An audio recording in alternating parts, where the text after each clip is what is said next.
La parole nous dit que les pensées de l'homme se tournent chaque jour uniquement vers le mal. La Bible nous dit, il n'en est aucun qui fasse le bien, pas même un seul. La chose la plus importante dans la vie spirituelle est de nous découvrir ou de connaître comment Dieu nous voit. On ne peut pas être enfant de Dieu si le problème de péché n'a pas été résolu. Invitez sur votre plateau, demandez-leur pourquoi continue-t-il à pleurer à cause du péché. Donc on ne peut pas avoir rencontré l'évangile et continuer à être en proie au problème du péché. C'est très, très dangereux. Plaisir de vous retrouver encore une fois sur cette chaîne merveilleuse qui bénit et édifie plusieurs personnes. C'est votre frère, le berger Grasmo, à la présentation. Nous avons eu le privilège et un honneur de recevoir un homme de Dieu extraordinaire à la personne du pasteur Michel Pinda de l'église Mission évangélique d'Antioche. Bonjour pasteur. Bonjour, bonjour bien-aimé. Comment allez-vous? Nous rendons grâce. Nous allons très bien, grâce aux grâces. Grâce sur grâce comme mon nom apparemment. Ah ok, ça c'est une bonne chose. Comment allez-vous? Nous nous portons encore bien. Grâce sur grâce. Le Seigneur nous permet d'être aujourd'hui sur votre plateau. Ok, nous bénissons le Seigneur. Je rappelle que vous êtes représentant légal de l'église. Je ne sais pas si dire des églises. Avez-vous, il y a des extensions? Jusqu'à là, non. Ok. Des représentants légal de l'église Mission évangélique d'Antioche. Pourquoi ce nom? Ah, très bien. Nous avons l'église Mission évangélique d'Antioche et son nom est parti d'une expérience, c'est-à-dire plusieurs fois que nous partagions la parole avec les amis qui appartenaient déjà à des confessions religieuses. Mais à leur grande surprise, ils se rendaient compte que c'était pour la première fois qu'ils écoutaient la vraie version de la parole. Et pour nombreux, ils se voyaient naître de nouveau pour devenir de chrétiens. Et vous vous souviendrez, c'est en Antioche où pour la première fois, les gens ont été appelés de chrétiens. Et c'est comme ça que la chose est partie. Et lorsque les gens voulaient venir vers nous, ils se disaient, nous allons en Antioche, nous allons en Antioche. Et lorsqu'on pouvait leur demander pourquoi Antioche, ils se référaient à cette église où, pour la première fois, les gens ont porté le nom de chrétien. Pasteur Michel, pouvez-vous nous raconter évidemment votre conversion? Comment avez-vous reçu le Seigneur? Ok. Je suis né d'une famille dite chrétienne.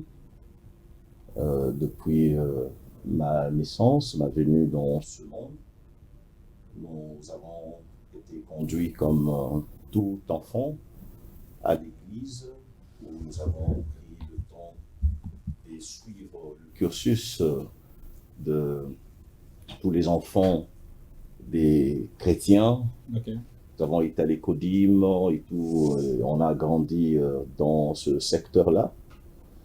Mais pour aller très rapidement, c'était seulement en 2008, le 3 octobre Ok. de l'an 2008, que pour la première fois, nous avons fait une expérience personnelle extraordinaire, c'est-à-dire une expérience au cours de laquelle nous avons bénéficié d'un statut, d'une identité différente de celle que nous avions alors que nous nous appelions jadis chrétiens. Je une fille du mage, nous avons porté la nature ou le statut que Dieu lui-même a. Depuis ce jour-là, nous sommes entrés dans un nouveau monde. C'est une fille le jour où nous avons reçu le salut par le moyen de l'évangile. Donc par l'évangile, nous sommes devenus enfants des dieux.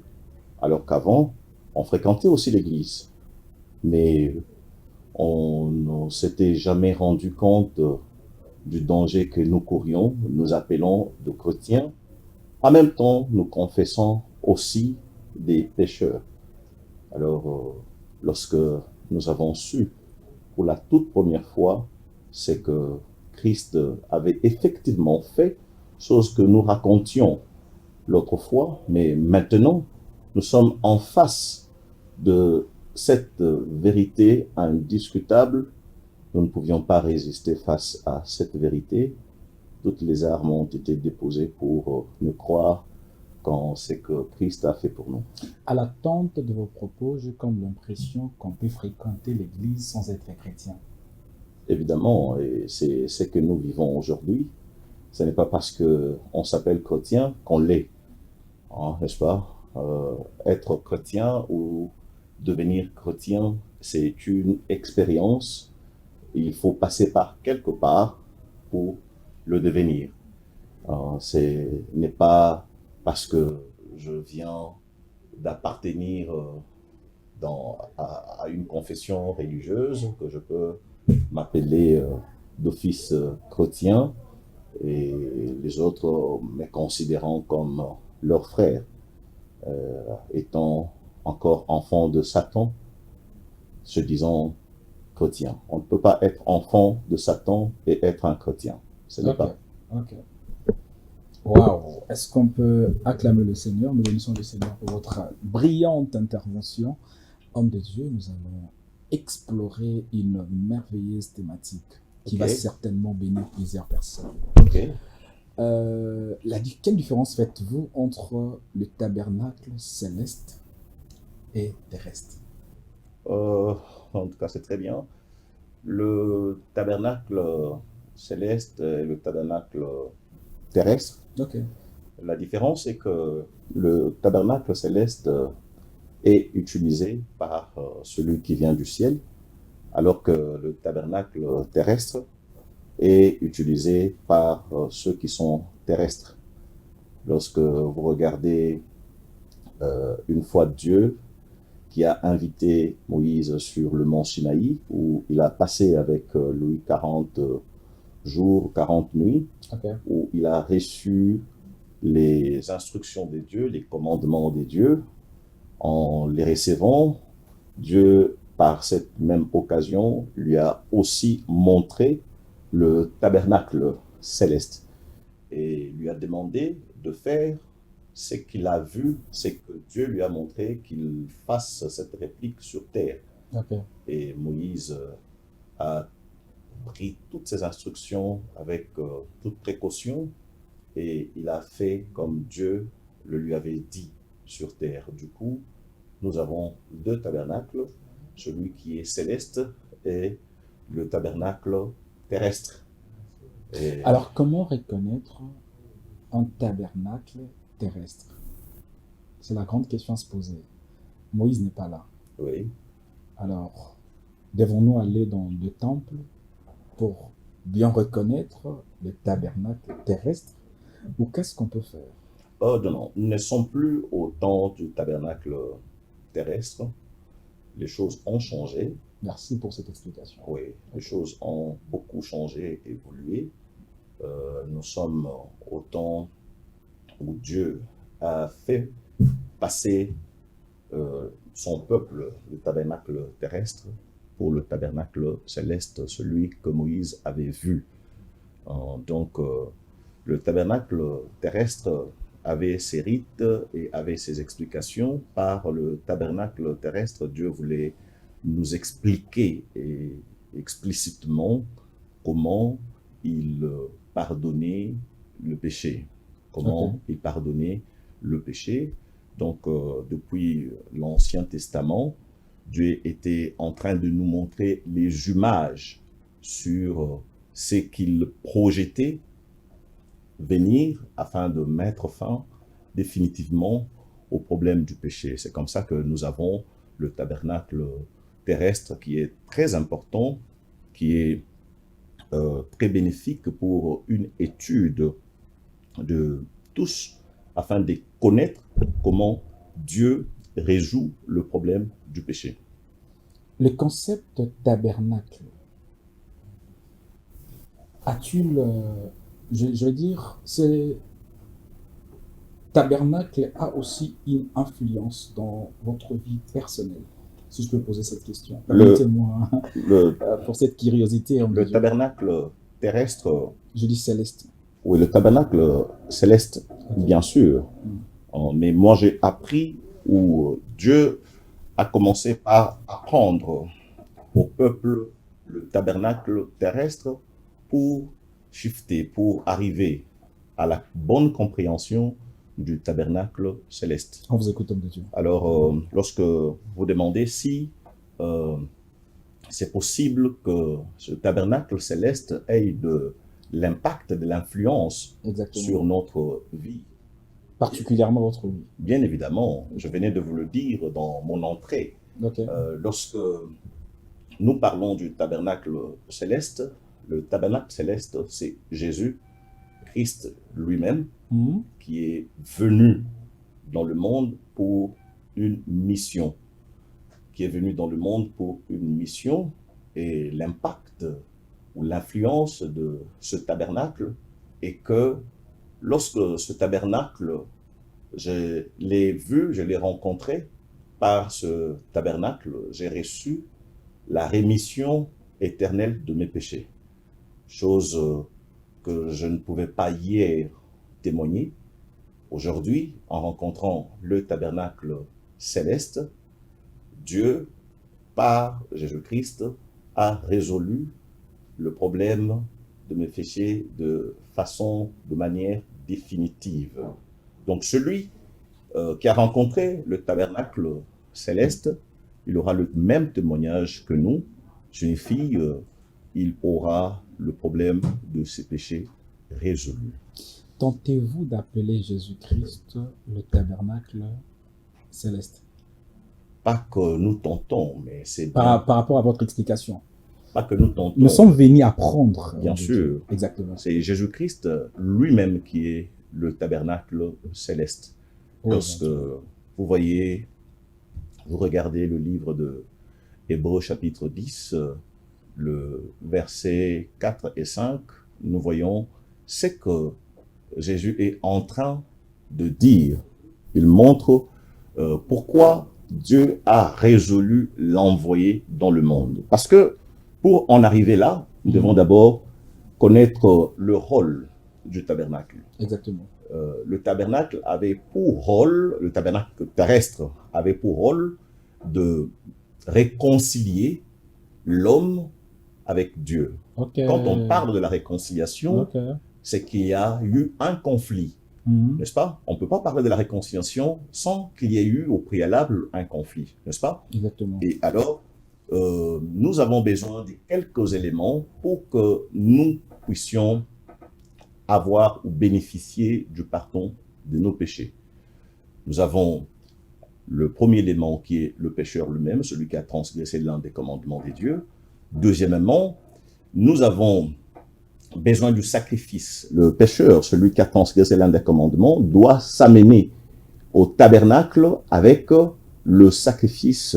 Lorsque vous regardez Lévitique chapitre 4, à partir du 27e verset jusqu'au verset 31, la Bible est beaucoup plus claire sur cette question. Donc, lorsque vous venez avec, le pécheur va imposer, va placer ses mains sur la tête de la chèvre.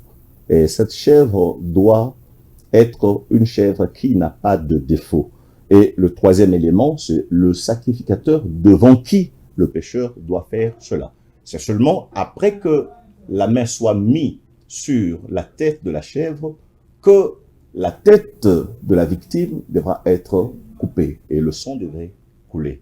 Et c'est ce sang qui devait être pris pour être mis sur le corne de l'autel de l'Holocauste. Vous voyez, n'est-ce pas? Exactement. Alors, on mettait le sang là, et deuxièmement, on mettait aussi le sang sur terre.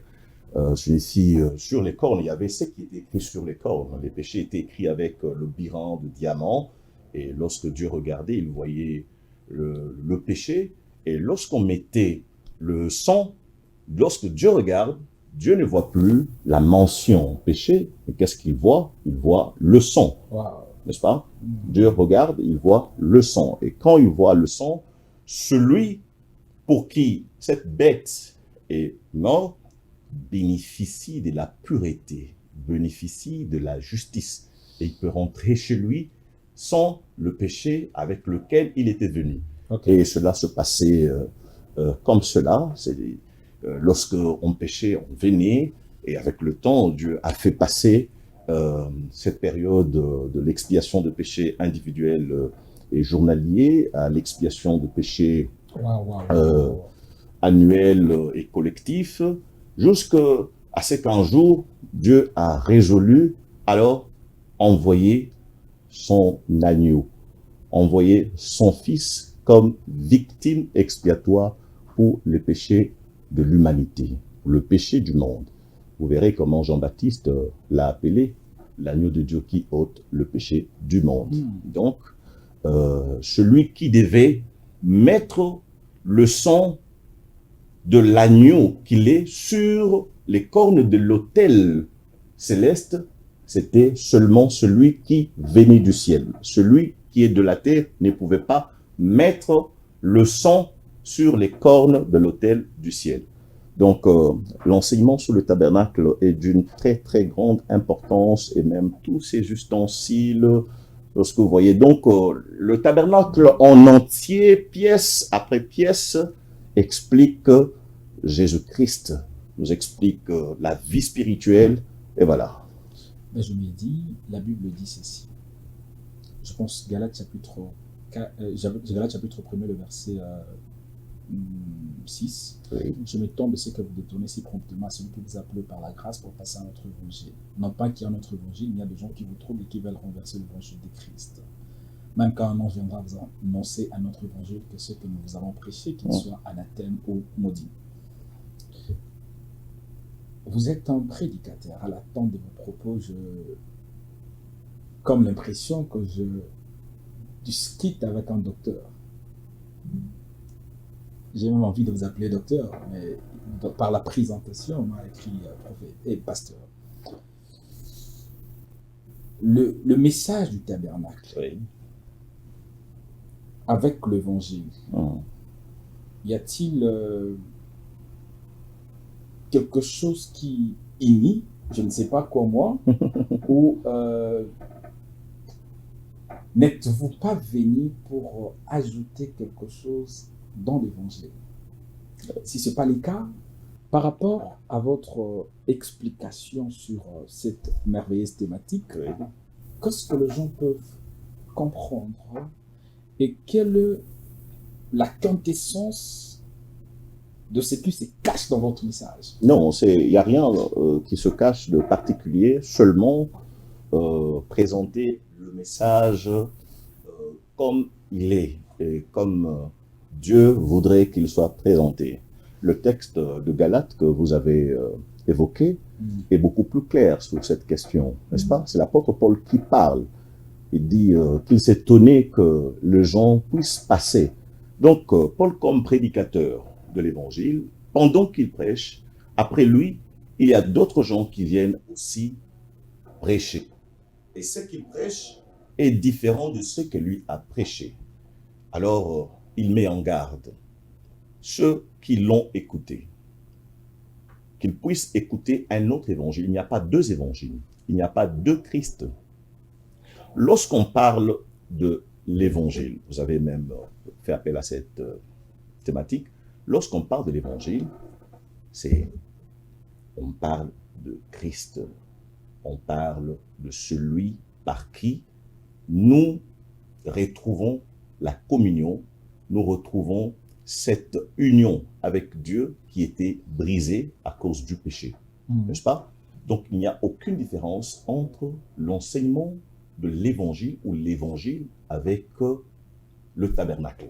Wow. Celui qui a rencontré l'évangile, il a rencontré le tabernacle céleste. L'évangile des dieux concerne Jésus.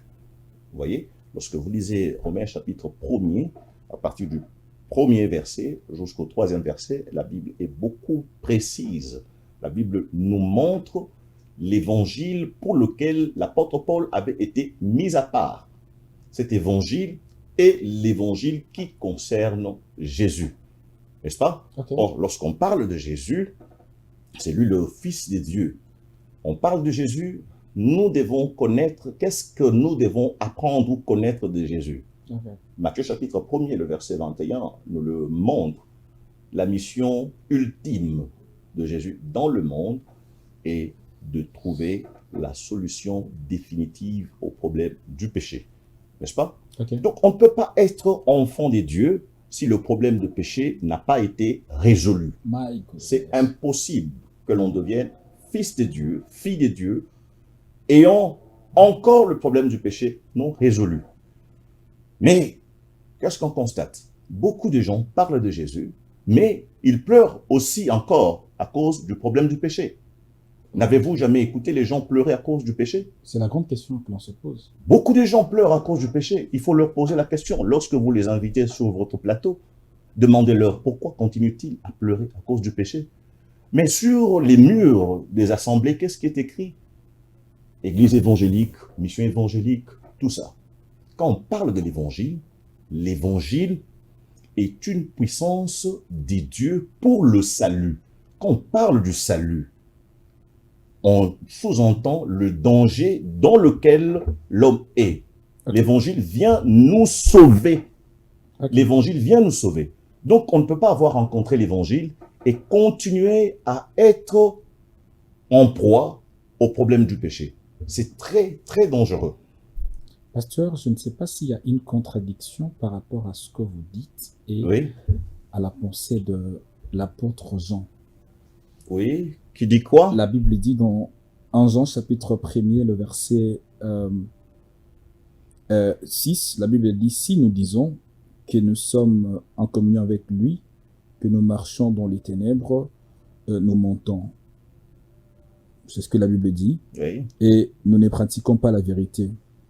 J'aime un verset qui dit, j'aime le verset 8. La Bible dit ceci, pasteur. Si nous disons que nous n'avons pas de péché, nous nous séduisons nous-mêmes et la vérité n'est point en nous. Mais si nous confessons nos péchés, il est fidèle et juste pour nous le pardonner. J'étais très content lorsque vous avez commencé par le verset 6. Mais du coup, vous êtes très rapidement parti pour le verset 8. Pasteur, moi j'ai une petite question. Oui. Je pense que ce message est adressé aux chrétiens. Oui. Alors, l'apôtre Jean, qui était aussi un homme intelligent, si je peux le dire comme ça, il a dit, si nous disons que nous n'avons pas commis de péché... Non, non, il n'a pas dit ça. Il n'a pas dit si nous disons que nous n'avons pas de péché. Nous n'avons pas de péché. Voilà. Merci, j'aime cette précision. Nous nous séduisons nous-mêmes. Nous nous séduisons nous-mêmes. Si nous confessons nos péchés, oui. Il est juste et fidèle pour nous les pardonner. Mais vous dites ici, pasteur, que un chrétien ne peut pas... J'ai comme l'impression que vous avez dit qu'un chrétien ne peut pas pécher. Bon, pas pécher, mais il y a des gens qui pleurnichent en disant bah, j'ai un problème de péché, quelque chose comme ça. Tentez-vous de dire qu'un chrétien ne peut pas pécher ou comment? Nous avons besoin d'une profonde explication. Ah, d'accord. Merci pour le texte que vous donnez. Un texte très important. J'ai comme l'impression que mon texte est noir plus les autres ici. Hein? La compréhension peut-être est différente. Non, c'est un très bon texte. Okay. C'est un texte qui donne une très grande explication sur comment devenir pur et sans péché devant Dieu. N'est-ce pas? J'étais en train de vous dire qu'il y avait des éléments dont on a besoin pour bénéficier du pardon de péché. Okay. N'est-ce pas? Okay. J'ai commencé par vous dire, on a besoin de celui qui a péché. Okay. N'est-ce pas? Celui qui a péché doit apporter le sacrifice. Donc celui qui a péché ne peut pas venir devant le sacrificateur ou devant le tabernacle sans le sacrifice. Okay. N'est-ce pas? Et lorsqu'il vient avec le sacrifice, quand vous lisez Lévitique chapitre 16, le verset 21, la Bible nous montre ce que Aaron devait faire sur le sacrifice. Aaron devait mettre ses mains sur le sacrifice, confessant les péchés du peuple. N'est-ce pas? Donc, si vous dites que vous n'avez pas de péché, vous vous séduisez vous-même. Vous dites que vous n'avez pas de péché, vous vous séduisez. Qu'est-ce que ça veut dire? A besoin d'être pardonné que celui qui a le péché. Si vous n'avez pas de péché, vous n'avez pas besoin d'être pardonné. Est-ce que vous comprenez? Très bien. Donc, pour bénéficier du pardon des dieux, vous devez être au préalable qui? Pécheur. Et le pardon que Dieu accorde par Jésus n'est pas un pardon qui appartient au temps. C'est le pardon éternel. C'est le salut éternel.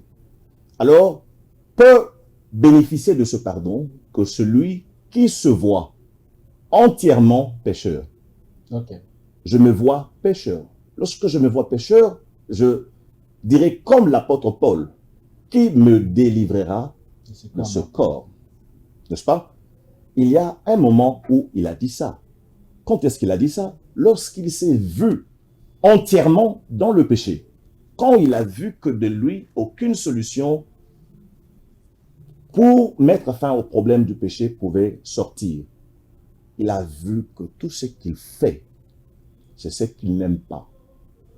Et le bien que je veux faire, je n'arrive pas à le faire. Voilà. C'est comme ça qu'il est arrivé à ce point. Misérable que je suis. Misérable que je suis est égal au texte que vous avez donné. C'est-à-dire, si vous dites que vous n'avez pas de péché, vous vous séduisez vous-même. Tout descendant d'Adam, indépendamment de sa volonté, a le péché. Si vous dites que vous n'avez pas de péché, vous voulez dire que vous n'êtes pas descendant d'Adam. Est-ce que vous comprenez? Vous voulez dire que vous n'êtes pas descendant d'Adam. Or, le péché que l'homme a n'a rien à voir avec ce qu'il fait. L'homme n'est pas pécheur à cause de ce qu'il fait. Mais nous sommes tous pécheurs à cause de ce que nous avons tous hérité. L'homme situe le péché sur ce qu'il fait, et alors que Dieu ne situe pas le péché là. Et Dieu est en train, en détail, de nous enseigner comment comprendre les choses comme lui les comprend. N'est-ce pas? Il y a comment Dieu comprend les choses, il y a comment l'homme comprend les choses. Et la chose la plus importante dans la vie spirituelle est de nous découvrir ou de connaître comment Dieu nous voit. C'est la chose la plus importante dans la vie spirituelle. L'une des choses qu'il faut découvrir dans la vie spirituelle. Comment Dieu voit l'homme. Si l'homme ne connaît pas comment Dieu le voit, il ne saura non plus la voie que Dieu veut qu'il prenne. Je tente de poser cette question, pasteur, excusez-moi. Comment Dieu voit l'homme, pasteur? Ok. Comme nous avons eu l'opportunité de vous recevoir aujourd'hui, aidez-nous à répondre à cette question. Comment est-ce que Dieu nous voit? Depuis la chute de l'homme, Dieu, du haut des cieux, regardant sur la terre, pour voir s'il y avait quelqu'un qui pouvait faire le bien, la parole nous dit que les pensées de l'homme se tournent chaque jour uniquement vers le mal. Vous voyez? Dieu nous montre ça. L'homme, ses pensées se tournent chaque jour uniquement, la Bible ne dit pas quelquefois, uniquement vers le mal. La Bible nous dit, il n'en est aucun qui fasse le bien, pas même un seul. Ça, c'est la manière que Dieu regarde l'homme. Et il le dit encore, quand vous regardez Ésaïe chapitre 55, le verset 8, il dit, vos voix ne sont pas mes voix. Pourquoi? Parce que les voix de l'homme, les voix sur lesquelles l'homme est, sont les voix qui lui montrent quoi? Seulement le mal. C'est comme ça que Dieu voit l'homme. Dieu voit l'homme, celui qui ne peut pas faire le bien. Mais l'homme se voit comment? Il se voit comme quelqu'un qui peut faire le bien. L'homme pense qu'il fait le bien, mais Dieu voit comment? Il ne peut pas faire le bien. Alors, arriver à se voir comme Dieu nous voit, c'est nous découvrir par la loi. Dieu qui voulait expliquer à l'homme, qui voulait enseigner à l'homme comment il le voit, a donné la loi à l'homme, afin que l'homme découvre maintenant comment Dieu le voit. Comment Dieu voit l'homme, c'est par la loi que l'homme a su maintenant l'état de son cœur. Comment est l'état de son cœur? Il est entièrement pécheur. Ok. Il est entièrement pécheur. Donc celui qui ne s'est pas vu pécheur n'a pas non plus besoin du sauveur. N'est-ce pas? N'a pas besoin du sauveur, celui qui ne s'est pas vu pécheur. Mais le texte que vous avez lu, qui est très bon, lorsque vous lisez le verset 7, par exemple. Regardez. Vous étiez sur 1 Jean, chapitre 1er, le verset 7. 1 Jean, chapitre 1er, le verset 7. Bon, je lis en nom du Seigneur. Hein. Oui. Mais si nous marchons dans la lumière, comme il est lui-même dans la lumière, nous sommes naturellement en communion et le sang de Jésus-Christ, son Fils, nous purifie de tout péché. Qu'est-ce qui nous purifie de tout péché? Le sang de Jésus-Christ. Le sang de Jésus-Christ nous purifie de tous les péchés. Combien de fois? Il a dit tout, hein? Le sang de Jésus-Christ nous purifie de tous les péchés. C'est-à-dire, Dieu, en envoyant Jésus, Dieu ne pardonne pas progressivement le péché de l'homme. Dieu trouve définitivement la solution au problème du péché de l'homme, afin que l'homme rentre en communion avec Dieu. Wow. Et celui qui reste sur ce texte sans le comprendre, il sera en train de parler n'importe quoi. La Bible dit, si vous dites que vous n'avez pas de péché, demandons le pardon de péché. Vous voyez comment les gens sont dans des histoires? Comment les gens peuvent s'endormir comme ça? Et puis ils prient comme ça tout le temps en train de demander le pardon de péché. Hein? Allez-y, pasteur, je vous écoute. Je garde cette question à la fin. Okay. Est-ce que Dieu pardonne les péchés par la prière? La solution de Dieu pour le pardon de péché, c'est le sang de Jésus. Ok. C'est par le sang de Jésus que nos péchés sont pardonnés. N'est-ce pas? Ok. Oui, ce n'est pas par une quelconque autre possibilité. Non. Pasteur, il y a des gens qui m'ont écrit quelques questions que vous pouvez peut-être répondre par la grâce de Dieu Oui. par rapport à la thématique. La première question est la suivante. Comment voyez-vous la relation entre l'Ancien Testament et le Nouveau Testament dans les contextes de la rédemption et du sacrifice de Jésus-Christ? La différence, la relation? Je peux répéter? Oui. Comment voyez-vous la relation entre l'Ancien Testament et le Nouveau Testament dans les contextes de la rédemption et du sacrifice de Jésus-Christ? Très bien. L'Ancien Testament nous a fait la promesse de Jésus qui devait venir. Le Nouveau Testament nous parle de Jésus qui est déjà venu et qui est mort pour nos péchés. Okay. C'est pourquoi, dans l'Ancien Testament, déjà, vous verrez comment Dieu est en train de nous donner toutes ces preuves. Depuis le jardin d'Éden, après que l'homme ait péché, nous avons vu le sacrifice que Dieu a donné pour le pardon de péché de nos ancêtres. Et de temps à autre, nous avons vu tout ça. C'était la promesse de Jésus qui devait venir. Donc, tous, nous avons reçu la promesse de Christ. À la seule différence, eux ont reçu la promesse de Jésus qui devait venir. Et nous, nous avons Jésus qui est venu. N'est-ce pas? Nous sommes venus, on a trouvé Jésus qui a déjà versé son sang pour la rémission de nos péchés. Mais il reste le même Jésus. Ils ont cru au même Jésus et nous avons cru au même Jésus. Seulement, le problème du temps. Change. Okay. Voilà. La deuxième question, pasteur. Pensez-vous que le tabernacle céleste a une influence sur la manière dont les chrétiens doivent vivre aujourd'hui leur foi et leur relation avec Dieu? Le tabernacle céleste, bien sûr. D'abord, après que l'homme soit sauvé, n'est-ce pas? Après le salut que l'homme bénéficie par la grâce, il devient membre de l'Église. L'Église qui est l'image du tabernacle, n'est-ce pas? Okay. L'Église de Dieu. qui devient l'image du tabernacle. Parce que lorsque vous arrivez au tabernacle, lorsque vous entrez, la première chose que vous voyez, la première chose sur laquelle vos yeux vont tomber, c'est l'autel des holocaustes. Donc, vous ne pouvez pas parler de n'importe quel autre ustensile, de n'importe quel autre élément si vous n'avez pas vu l'autel des holocaustes.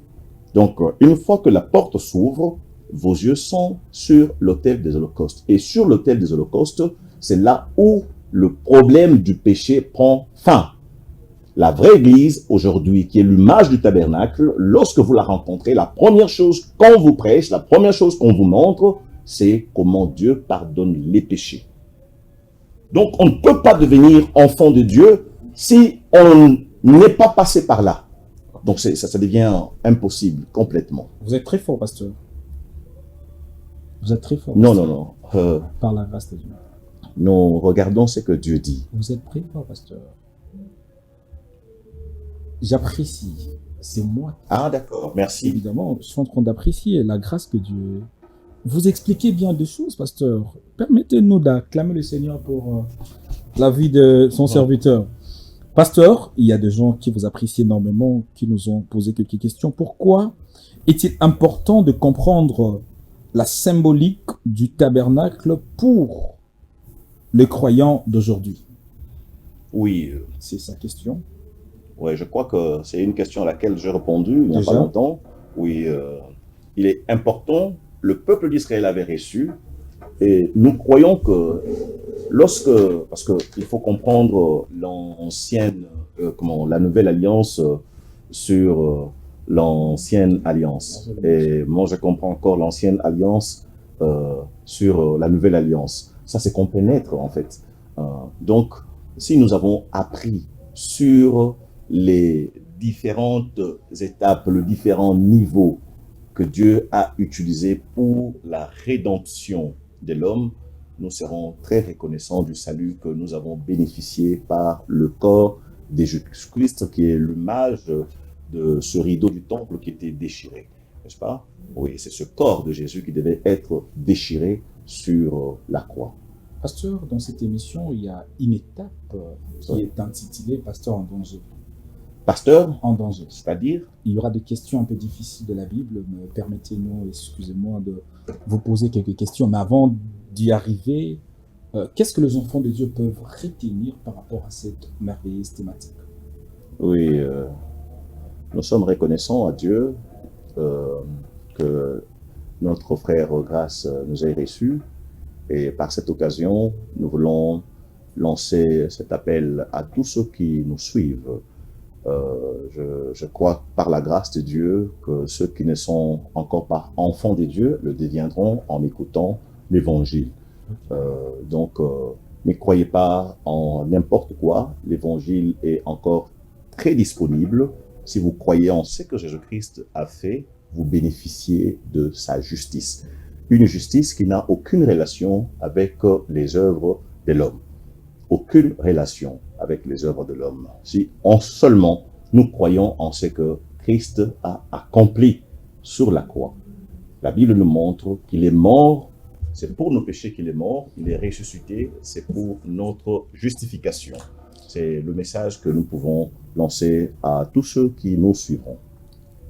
C'est un réel plaisir de recevoir le pasteur Michel Pinda de l'église Mission Évangélique d'Antioche. Nous avons 5 questions difficiles. Bon, je ne sais pas si ce sont des questions difficiles, mais nous avons intitulé, l'étape de cette émission de cette manière, pasteur. Le pasteur en danger. Pasteur en danger, c'est juste une manière de vous provoquer. Ok.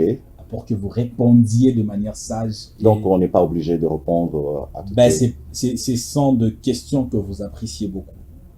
Okay. À l'attente de vos propos, je sais que mes questions seront importantes pour vous. Je vous écoute. On va essayer assez... Pasteur, quelqu'un m'avait posé la question, Roger Grâce.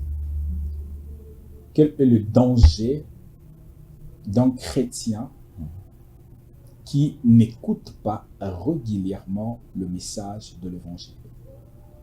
Le danger d'un... Chrétien, je Oui. suis chrétien, je crie en Jésus. Oui. Je ne sais pas si dire croyant, mais le danger d'une personne, si je peux le dire comme ça, qui a cru en Jésus, parce que je crois pour être chrétien, il faut être comme Christ, selon d'autres personnes qui le disent.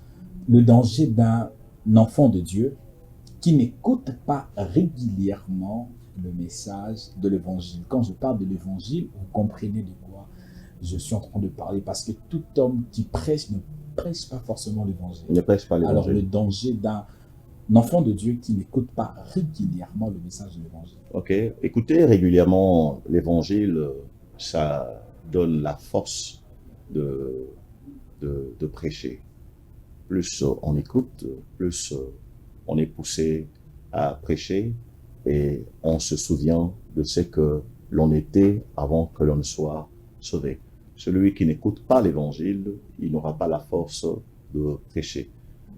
C'est vraiment ce qui se passe. C'est pourquoi l'Église est là pour enseigner continuellement. D'abord, l'évangile ne concerne pas les sauvés, l'évangile concerne les non-sauvés. C'est par l'évangile que l'on est sauvé. Et si on est sauvé par l'évangile, c'est maintenant quelqu'un qui naît. Après la naissance, il y a maintenant la croissance. Donc, il n'y a pas de croissance sans naissance. Donc, celui qui n'est pas passé par l'évangile, il ne peut pas croître. Et après que Dieu nous ait sauvés par son Fils, il nous conduit quelque part où nous commençons à apprendre. Donc, il y a une grande différence entre la connaissance de l'évangile et la foi en l'évangile. Quelqu'un peut avoir écouté l'évangile, mais n'avoir pas cru en l'évangile. Ce n'est pas parce que quelqu'un fréquente une congrégation qui prêche l'évangile qu'il a forcément cru en l'évangile. Pasteur, quelqu'un m'avait posé une question en disant, Berger Grace, j'ai reçu l'appel, mais je sens aussi que mon mari a l'appel. Mais il y a comme une sorte de contradiction, complication, et nous ne savons pas quoi faire, Berger Grace. Est-ce que le pasteur peut nous aider à avoir la lucidité à cette problématique? Il faut vérifier de quel appel il est question. Nous voyons comment Dieu appelle, n'est-ce pas? Dieu appelle dans la Bible. Vous voyez comment il a appelé l'apôtre Paul. Vous voyez comment il a appelé Pierre. Tous, il les a appelés. Quand Dieu appelle, il vous fait partir d'où vous étiez pour quelque part. Et vous ne pouvez pas recevoir l'appel venant de Dieu et être en difficulté. C'est un problème. Il doit vérifier cet appel. La troisième question, pasteur. Mon père est sorcier, mais je sens qu'il me combat beaucoup, spirituellement. Que faire? Vous devez être sauvé par Jésus. Si vous êtes sauvé, je suis chrétien, mon père est sorcier, oui, mais je sens qu'il me combat beaucoup. C'est ce que je dis. Okay. Vraiment, celui qui est sauvé, il est quelque part. Vous ne pouvez pas être sauvé et être la proie d'un sorcier. Le sorcier, c'est quelqu'un qui est juste animé par les esprits, qui a forcément besoin d'être lui aussi sauvé. Quelqu'un peut être un non-sauvé, mais qui n'a pas la sorcellerie. Un sorcier, c'est quelqu'un, c'est un pécheur qui a juste reçu le pouvoir un pouvoir de Satan. Vous risquez d'être surpris. Vous voyez des gens qui prient beaucoup, ils n'est pas sorciers, mais ils sont tous encore dans le camp de Satan. Vous voyez? Donc, il doit écouter l'évangile. Quand vous êtes sauvé, la Bible dit que vous serez affranchis après la rencontre avec la vérité. Vous quittez le ténèbre pour la lumière. Qui peut arracher ce qui est dans les mains de Dieu? Qui peut? Bien aimé. Le tigre a mangé un lapin. Le lapin est où? Dans le ventre du tigre, n'est-ce pas? Exactement. Mais le léopard sent l'odeur du lapin et veut forcément manger quoi? Le lapin. On lui dit, le lapin est où c'est? Dans le ventre du tigre. Qu'est-ce que le léopard doit faire au préalable? Tuer les tigres. Voilà. Si on est en Christ, Si vous êtes sauvé réellement, vous êtes sauvé, vous êtes en Christ, et que le sorcier a besoin de vous, on l'informe qu'il est aussi en Christ. Il doit faire quoi au préalable? Tuer les Christ. Donc, il faut oublier cette bêtise. Waouh! Vous êtes fort, pasteur. Comment définissez-vous les combats spirituels, pasteur?